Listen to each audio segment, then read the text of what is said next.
여러분 안녕하십니까? 건축공학 이론을 빌드업해 나가는 채널입니다. 오늘은 우리가 건축공사를 이제 시작을 하게 되면은 설계 단계에서 설계 전이죠. 엄격히 말하면은 설계를 하기 전에 우리가 해당 건축물을 건축하고자 하는 그 집안, 그 땅 속이 어떻게 생겼나 제일 궁금한 거죠. 그게 사실은 궁금하기도 하지만 굉장히 중요한 내용입니다. 그래서 우리가 집안 조사를 한다고 그러는데, 통상 우리가 이제 건축 규모를 가지고 봤을 때 뭐 대규모 현장, 중규모 현장, 소규모 현장으로 구분했을 적에, 제가 경험으로 봤을 때 대규모 현장은 뭐 당연시 뭐 지방 조사를 하는 것은 당연시 되는 거고, 뭐 다 첨부가 돼야 되고 그 설계도서에.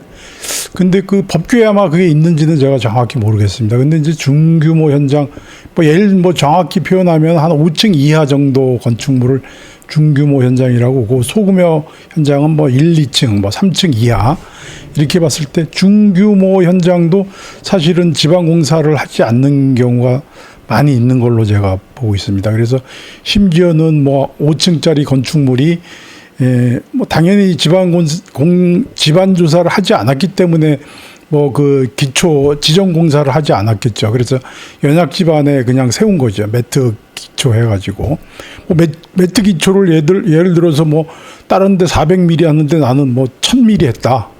아무 소용이 없는 거죠. 사실은 아무 소용이 없는 거고, 그렇게 해서 이 건물이 끼우둥해서 넘어진 경우도 이제 제가 좀 본 경험이 있습니다. 그런데 특히 뭐 우리가 소규모 건축물에 단독주택을 짓는다든지 뭐 그런 경우에는 거의 생략하고, 이제 공사 설계 단계에서 생략하고, 뭐 일반적으로 건축 단독주택을 보면은 거의 뭐 한 400mm 매트 기초로 거의 일관되게 그렇게 시공하는 경우를 보았는데, 그게 좀 문제점이 있는 것 같아서 집안 조사의 필요성, 왜 그러면 필요한지, 어떻게 하는 건지 간략하게 뭐 아주 상세한 내용까지는 말씀드릴 수는 없지만은 집안 공사를 하는 방법은 어떤 게 있고 왜 필요한지 뭐 그 정도의 설명을 한번 드려보겠습니다. 우리 집안 조사를 한다 그러면 통상 건축물의 안정성과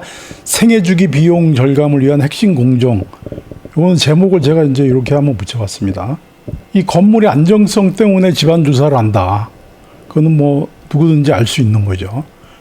건물 기초를 어떻게 뭐 한 1m 정도에서 기초를 안착시킬 거냐, 한 뭐 2.5m, 3m까지 내려가서 기초를 안착시킬 거냐, 이제 그런 거는 건물의 안정성을 이제 얘기를 하는 거죠. 근데 이제 생애주기 비용의 그 어떤 전체 비용을 절감하는 차원에서 집안 조사를 한다.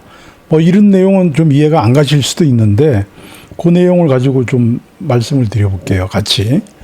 저희가 이제 건축공사 단계별 검토 흐름도 해갖고 이제 플로어 차트를 그려서 이제 전반적으로 설명을 한번 드렸죠.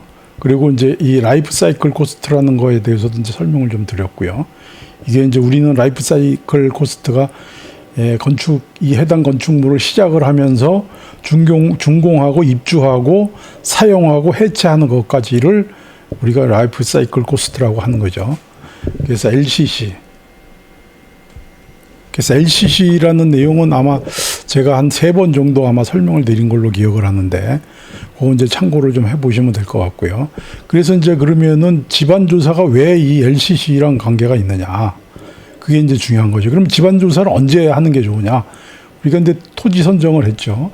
그리고 이제 그다음 설계 업체를 선정하고, 그다음 이제 기본 설계하고 실시 설계하고 설계를 들어가는데, 설계 업체가 선정이 되면은 그 단계에서 이제 지질 조사를 해야 되겠죠. 우리가 보통 이제 측량은 토지 선정 시에 측량을 하는데, 제가 그 토지 선정 시 검토 사항을 한번 말씀을 드렸는데, 원래는 경계 측량 정도는 우리가 토지를 구매하기 전에 경계 측량을 하는 게 이제 원칙인 거고요. 그렇게 하셔야만이 아마 착오가 없는 걸로 이제 제가 설명을 한번 드렸고, 그리고 이제 뭐 필요하다 그러면은 이제 현황 측량까지, 현황이 뭐 고조 차이가 어떻게 있는지, 뭐 이런 이제 현황 측량까지 설계 단계에서는 다시 한번 이제 측량을 해야 되겠죠. 근데 이제 설계업체가 선정이 되면은 지질 조사는 꼭 들어가야 된다. 소규모 건축일수록 소규모 건축인 경우에도 이렇게 말씀을 드려볼게요. 왜 그러냐 그러면은 제가 아까 이제 LCC 비용과 이제 관여가 있다고 말씀드렸죠. 그래서 이제 예를 들어서 이게 뭐 균열이 이렇게 보시는 거와 같이 균열이 이렇게 발생되면은 이거 보수를 해야 될 거 아닙니까? 예. 이거는 여기만 보수해서는 또 2, 3년 되면은 또 균열이 생기겠죠. 그래서 이렇게 기초 보강을 해야 되겠죠. 언더피닝이라고 하는 공법인데 이런 이제 기초 보강도 해야 되고 뭐 이렇게 그라우팅도 해야 되고 때에 따라서는 뭐 여러 가지 이제 방법에 따라서 이제 해야 되겠죠. 그래서 우리가 당초에 집안 조사를 해서 뭐 이렇게 파일 공사를 했다. 뭐 그건 당연히 이제 이 건축물의 규모나 뭐 기초 형태나 이런 걸 봐가지고 파일을 어떻게 박을 것이냐는 이제 전문가와 상담을 해서 이건 결정을 하는 거겠지만 어쨌든 이런 파일 공사를 했다 그러면은 이런 균열은 생기지 않겠죠. 이제 여기서 보면은 이 그림에서 보면은 이제 보시다시피 여기는 파일을 박았죠. 이렇게 여기 이제 뭐 풍암토까지 뭐 연암이나 풍암까지 이제 파일을 근입을 시켰고, 근데 이 중간에 이제 이렇게 이제 간극이 생긴 거죠. 토질에. 그러니까 여기는 만약에 이제 여기에 기초만 이렇게 해놨다 그러면 이게 치마가 되겠죠. 이렇게 치마가 되겠죠. 근데 여기는 지금 풍암까지 근입을 안 시키고 풍화토까지만 이렇게 근입을 시키니까 이제 균열이 생겼죠. 이렇게 그런 사례를 보여주는 겁니다. 이 그림이. 그러니까 우리가 이 위에 토질만 봤을 적에는 여기만 봤을 적에는 땅속을 모르니까 그냥 기초를 그냥 400의 매트 기초만 이렇게 설치를 하는 거죠. 여기에 이제 문제점이 있다. 이 내용을 말씀드리는 거죠. 근데 이 이제 파일 공사를 몰라서 안 할 수도 있고 이 공사 금액을 아끼기 위해서 안 할 수도 있고 집안 조사도 마찬가지고 그랬을 적에는 이제 우리가 살면서 이런 균열이 생기고 계속 이제 이런 보수 공사도 해야 되고 이게 LCC 차원에서는 이게 이제 마이너스적인 효과가 나오는 거죠. 이제 여러분은 이렇게 패시브 주택 해가지고 이제 아주 고급 주택을 이렇게 지었어요. 뭐 1, 2년은 괜찮겠지만 3, 4년, 4, 5년 지나니까 내부에서 이렇게 균열이 생기는 거죠. 여기는 파일 공사를 안 한 거죠. 왜냐하면 뭐 단열 공사나 창호 공사나 이렇게 공사비가 많이 들어가다 보니까 야, 그럼 뭐 여기 보니까 땅이 좋은데 무슨 파일 공사가 필요하냐? 하지 말자. 뭐 이렇게 이제 뭐 시공사나 설계사나 이렇게 결정을 한 거예요. 그러다 보니까 이제 한 3, 4년, 4, 5년 지다 보니까 아까 이 위에서 이제 보여드린 것과 같이 이렇게 이제 이 토지 내에 이제 이런 간극이 생겨가지고 균열이 생기는 거죠. 치마가 돼가지고. 그러니까 집안 치마로 의한 건축물의 변형은 이제 뭐 부동 치마에도 이제 문제가 있고 구조적인 손상도 있고 여러 가지가 있지만 이제 뭐 이게 이제 뭐 부동 치마의 이제 그 사례인데 여러 가지가 있죠. 뭐 우리가 집을 짓고자 하는 대지가 이렇게 생겼다 그러면은 이 대지 내에서도 이제 단면을 보면은 뭐 이렇게 여기는 이제 매립토가 될 수도 있죠. 여기는 뭐 좀 연약층이 될 수도 있고 이 부분이 이제 뭐 풍암이나 뭐 풍화토가 될 수도 있고 근데 여기에 이제 기초가 이렇게 쓴다 그러면은 여기는 당연히 이제 이렇게 기초가 파열이 되겠죠. 예, 그런 이제 이런 부분들. 그래서 집안 조사가 필요한 이유가 이제 이런 거죠.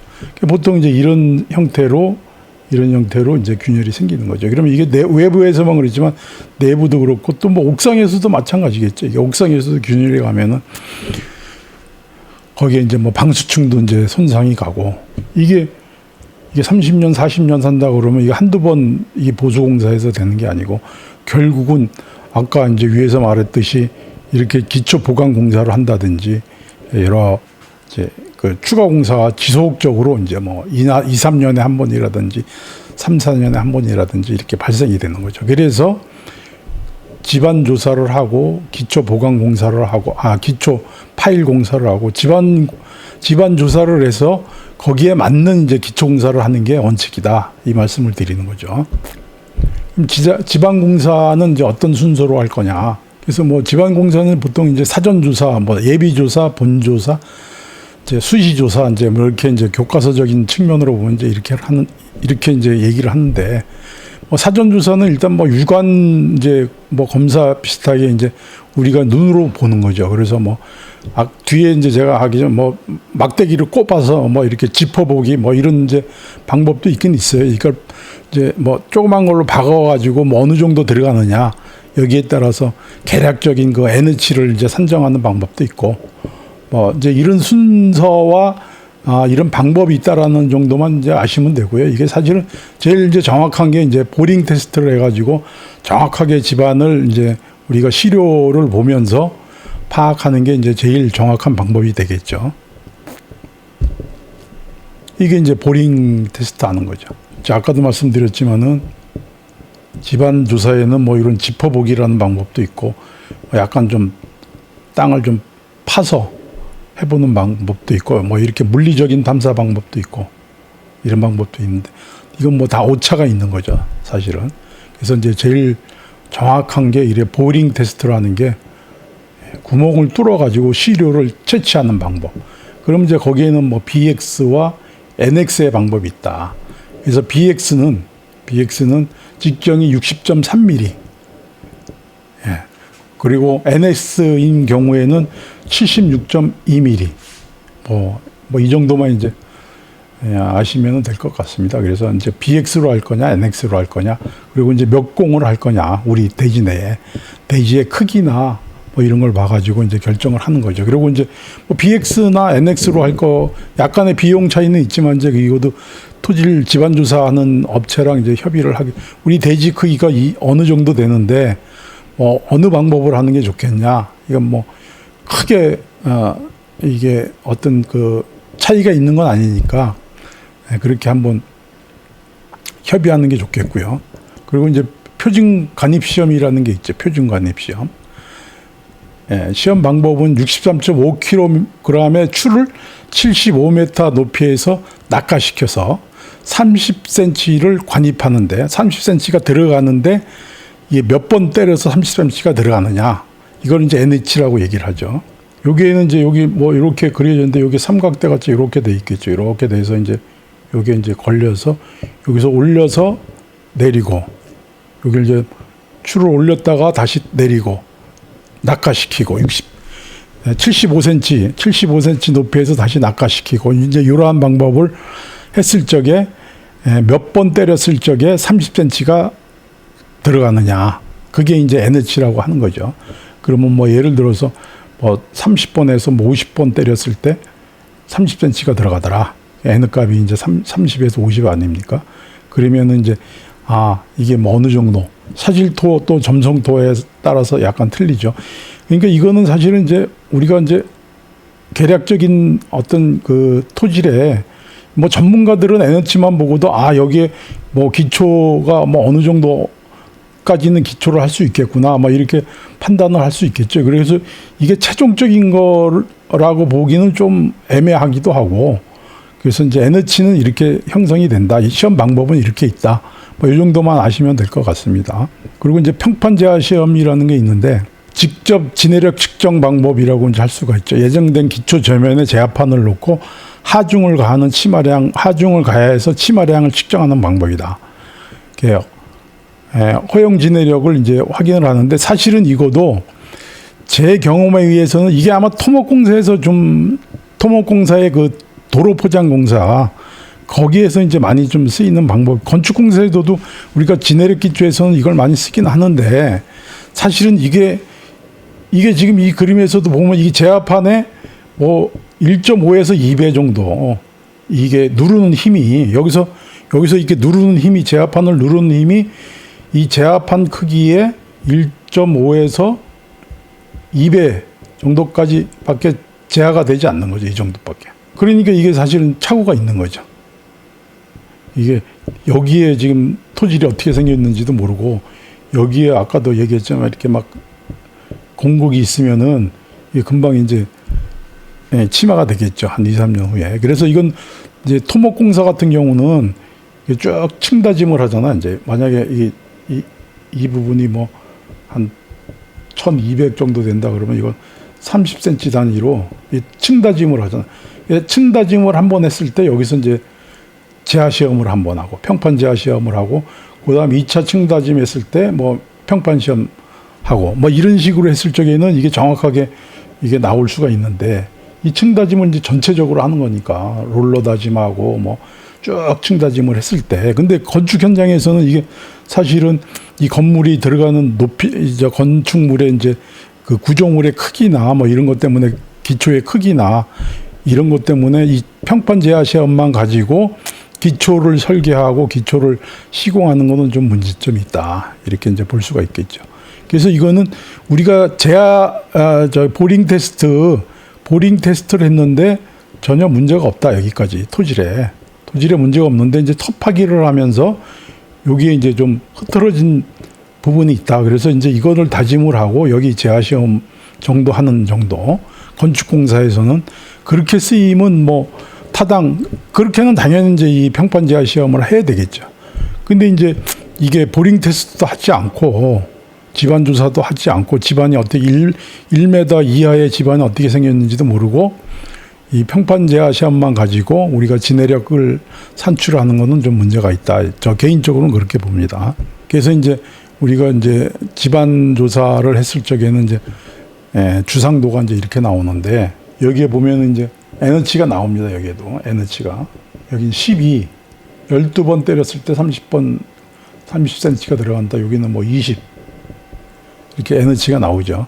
그리고 이제 지하 수위가 나오고 첫째는 지하 수위가 여기는 GL-1.8m 1.8m 정도니까 지하 수위도 굉장히 중요하죠. 우리가 기초 저면이 지금 지하 수위 위에 있냐 밑에 있냐 뭐 이런 거에 따라서 이제 그 방수 공법도 틀려지겠고 뭐 여러 가지 이제 기초의 이제 크기도 틀려지고 뭐 이런 게 다 틀려지겠죠. 지하 수위도 굉장히 중요하죠. 그래서 이제 지질 조사를 하면은 뭐 당연히 이제 뭐 여기 위에는 매립토가 있을 거고 뭐 매립토 그다음 모래층 그다음 풍화토 풍암 뭐 이렇게 내려가죠. 풍암이 여기는 한 GL- 한 4m 정도 여기에서 이제 풍암이 나오겠죠. 이제 이런 거를 볼 수 있는 게 이제 이게 이제 지질 조사를 하는 거죠. 그래서 이제 요거 N치 그래서 아까도 말했지만 여기 N치가 이제 20이 나왔다. 그러면은 사질토에서 20이다 그러면은 여기 이제 1.2 곱하기 20 하면은 42톤 나오겠죠. 그래서 뭐 우리 주택 같은 경우에는 이 정도면 뭐 42톤 하면 한 5층 건축물도 이제 충분히 올릴 수 있는 이제 그런 토질이다. 이렇게 N치가 그러니까 예를 들어서 20 정도 나온다 그러면은 이제 그렇게 보는 거죠. 뭐 한 15 정도만 나와도 이제 주거용 뭐 단독주택이나 뭐 한 3층 이하는 충분히 할 수 있겠다. 이렇게 이제 개략적으로 판단을 할 수가 있는 거죠. 그래서 뭐 주상도를 보면은 이제 여기도 다시 한번 이제 샘플로 제가 이제 주상도를 한 번 더 말씀을 드리기 위해서 여기도 보면은 한 1.3m까지는 이제 매립층이죠. 근데 이 매립층 여기에다가 그냥 단독주택을 매립층에다가 그냥 바로 그냥 이렇게 400mm 매트 기초 그냥 치는 경우가 많이 있죠. 그 다음에 여기가 퇴적층이고. 그럼 이거는 이제 치마가 되겠죠. 이게 한 2, 3년 되고 3, 4년 되면 이렇게 옆으로 치마가 되는 거죠.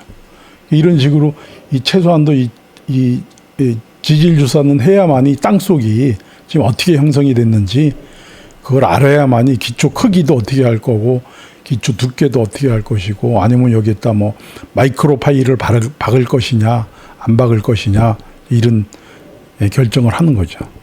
그렇게 해서 아까 제일 처음에 말했듯이 이제 그 LCC 비용이 이제 산출이 되겠죠.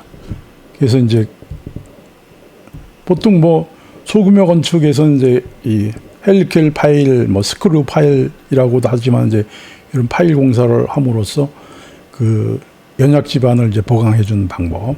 만약에 그런 걸 안 했을 적에는 이제 이렇게 나중에 기초 보강을 해야 된다. 그라우팅을 해야 되고 이렇게 이제 뭐 다시 파일을 박아가지고 받쳐주는 거죠. 이게 언더피닝 공법이라고 하는데 이제 이런 공법을 써가지고 기초를 보강을 해야 되죠.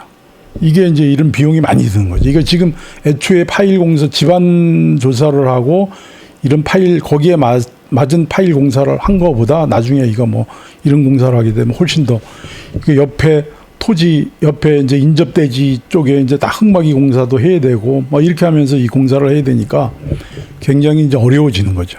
그래서 이제 요거는 뭐 언더피닝 공법에 대해서는 나중에 한 번 더 따로 한번 말씀을 드리겠지만 이제 이렇게 하는 방법이 있어요. 이건 제가 거의 한 25년, 30년 전에 기술사 공부하면서 제가 이제 그린 그 제 노트에 있는 거를 캡처해서 가져온 건데 이렇게 이제 흙막이 옆 인접대지와 이렇게 흙막이 공사를 다 해야 되고 흙막이 공사를 해서 이게 이제 우리 해당 건축물이라면은 여기에 이제 파일을 박아주는 거죠. 뭐 이런 식으로 여러 가지 방법이 있는 거죠. 이거는 여러 가지 방법이. 그러니까 이건 나중에 이렇게 한다 그러면은 이제 비용이 많이 드는 거죠. 그래서 언더피닝 공사는 이게 대규모 건축물도 여기서 이제 리프팅 시켜가지고 이렇게 층을 하나 더 만들어주는 이런 방법도 있습니다. 이런 방법도.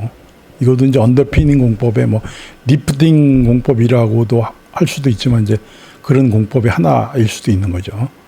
그래서 이런 내용은 뭐 나중에 이게 지금 당장 중요한 건 아니지만 언더피닝 공법에 대해서는 한번 더 말씀을 드리겠습니다. 그래서 뭐 안전한 건축의 시작은 정확한 집안 조사에서 시작한다. 제가 이제 강조드리고 싶은 내용입니다. 이건. 그래서 집안 전문가와 상의해서 최적의 기초 형식을 선택하십시오. 당연히 이건 뭐 토질 기초 기술사도 있고 이제 뭐 구조 기술사도 있고 그래서 토질 기초 기술사와 이제 집안 조사를 하게 되면 아마 그 회사에서 토질 기초 기술사가 있을 겁니다. 당연히. 그래서 이제 집안 조사를 하고 그 내용을 가지고 기초를 어떻게 할 거냐. 그래서 이제 우리가 집안이 이렇게 형성이 돼 있으면은 이제 어디까지 우리가 뭐 이 기초를 내릴 거냐, 파일을 어디까지 내릴 거냐, 우리 건축물을 봐가지고 그래서 이제 그런 이제 결정을 하는 게 이제 이 집안 조사의 이제 목적인 거죠. 그러니까 이제 집안 조사를 하지 않으면은 여기에 이렇게 공국이 이렇게 있는데도 여기서 기초를 이렇게 안 치고 말아요. 그럼 이거 나중에 이렇게 이제 이쪽이 처지겠죠. 이렇게 처지겠죠. 기초가. 이런 문제가 있다. 그래서 집안 조사를 하는 거고 꼭 필요하다. 특히 소규모, 중규모 이하의 건축물에서 특히 집안 조사가 필요하다. 이 말씀을 드려보겠습니다. 그래서 저도 이제 이 건축을 전공한 사람들이 사실은 이 토질에 대해서 잘 모르는 경우가 많은데 저도 이제 실무를 하면서 이 토질에 대해서 아마 공부를 좀 제 나름대로는 공부를 좀 해야 되겠다 생각을 하고 이제 많이 공부를 했고 그래서 이제 중요한 내용이다. 이걸 알고 있으면은 우리가 이제 왜 뭐 어떻게 앞으로 그 위험에 대한 대처도 어떻게 할 것이냐. 기초공사를 하다가 또 이 집안조사 한 경우랑 틀리게 또 그 흙의 그 형태가 나오는 경우도 있긴 있거든요. 이제 그럴 때는 어떻게 또 대처를 할 거냐.